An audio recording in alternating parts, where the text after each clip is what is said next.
So hello, my name is Rob and this is Cattle Rabbit Scale Model Studio, and in this video I want to talk about dry brushing.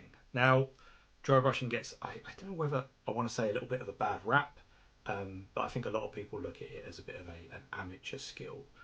Dry brushing is a fantastic way to bring out detail and miniatures really quickly, especially if you're not that confident with things like edge highlighting or you just want to get stuff done. And in this video I'm going to show you how I've come up with a really consistent way of getting a good result every time. So let's dive in.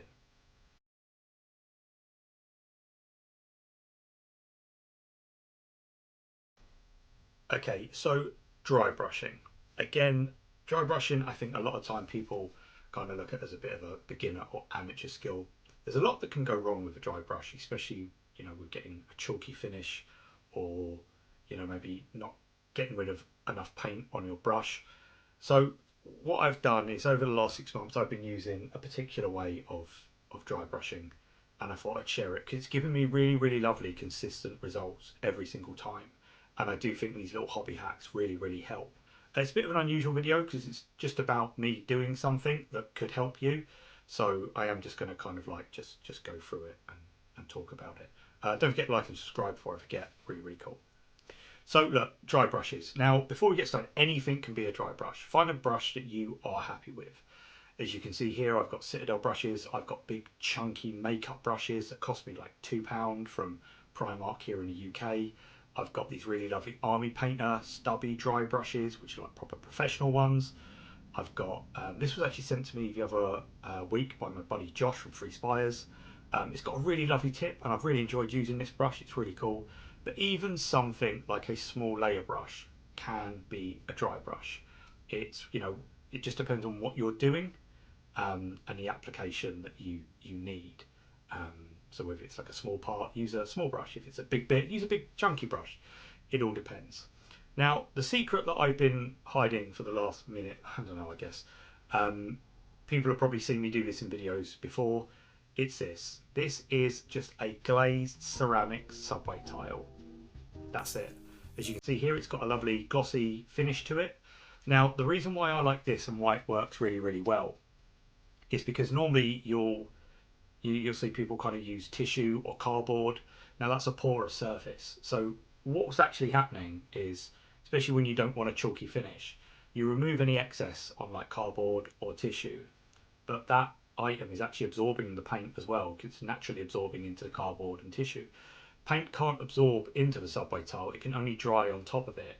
So if you actually put some moisture back in your brush and then, same kind of method of, just drying your dry brush as you normally would with, working the excess paint into it until it's almost dry, I guess, a dry brush.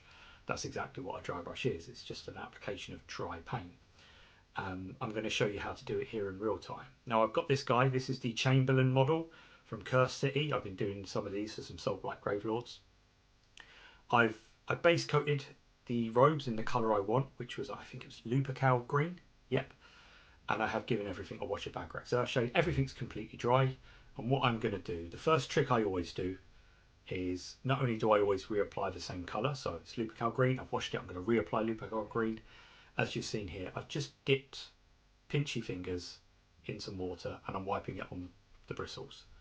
That's it. That's all you need to do. It doesn't need to be swamped or swimming or anything like that. You're just putting a little bit of moisture back in the bristles. This is what's going to avoid us from getting that really chalky finish.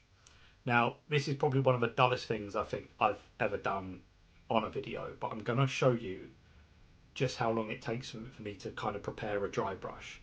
I think sometimes we're a bit quick with not getting the right kind of consistency on the paint, and this is where the magic of the tile comes in. As you can see, I'm just working it, I'm spinning my brush ever so slightly as I'm kind of working the paint into the bristles. That's what we're doing. But what actually happens, once the paint has started to be absorbed and it starts to dry on the tile anyway, because we know it's not being absorbed in because it can't, as I spin the brush and I start to work it, and you can see it ever so slightly on screen here, see how the paint's actually disappeared from the middle of where I've done. That lets me know when I see the tile through it that the paint is dry enough and it's actually just sticking to the bristles perfectly for what we want. If I do a little test on my hand here, you can see how it builds up the colour really, really nicely. That's exactly what we're looking for. You follow this method, a little pinchy finger of water, and then just, go over it. Every time you're going to get a really consistent, nice blend with your dry brush.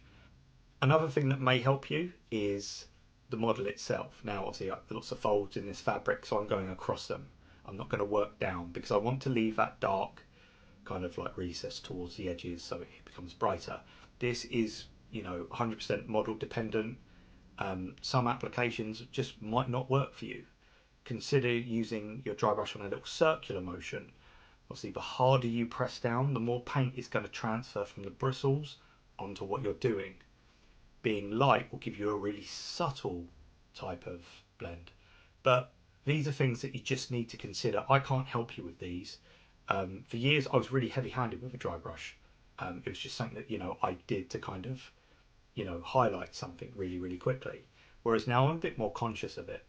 Now, another trick that I like to use, and here you can see, I've got Lupercal green, and my highlight colour is going to be Thunderhawk blue, which is considerably a lot brighter. What I'm not going to do is wash out my dry brush. And I'm just going to reapply my Thunderhawk blue exactly on top of where I mix that Lupercal green. Because what this is going to do, this is actually going to mix on the brush, and it's almost going to like knock down the highlight, and it's almost going to give you that blend.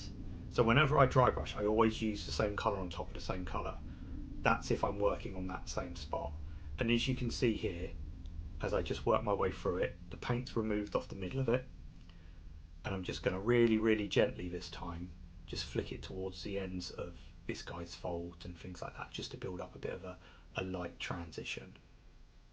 And that's really all there is to it. Get yourself a subway tile. I find these in skips all the time. I'm not that type of guy, go rummaging through skips, but I think most hardware stores will probably sell a glazed tile for about 60p, 75p these days.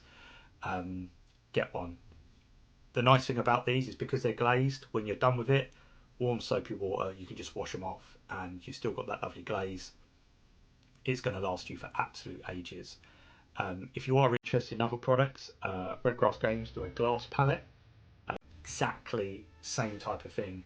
Even picture frame glass is a really, really great alternative. If you've got an old picture frame, just be careful with the edges. You might want to put a bit of tape over them. But it's almost like making a little palette. So here you can see that I've gone around the miniature and it's looking great. It was really, really easy to do. I did get a little bit complacent towards the end, and I thought what I would do is I would show it just on the inside fold. You can see a little bit of the chalkiness. But what I'm going to do, I finished this miniature, I'm going to put it on the little rotating thing. Have a look at it, see what you think. This guy was pretty much like 90% dry brushing, and I think he turned out great. And there's our guy all done. As you can see, all the robes have been done. His beard, the wolf cub, the bat, the crow, all was used with dry brushing to bring out the lovely detail on the miniature. You just have to be a little bit conscious of it. So look, that's it from me in this one. I hope this has helped, or just maybe giving you an idea of how easy it is to do. Dry brushing is a fantastic skill. Everyone should use it. It's not just for beginners, it's for absolutely everyone. But that's it from me. I'll see you all next time. God bless and take care.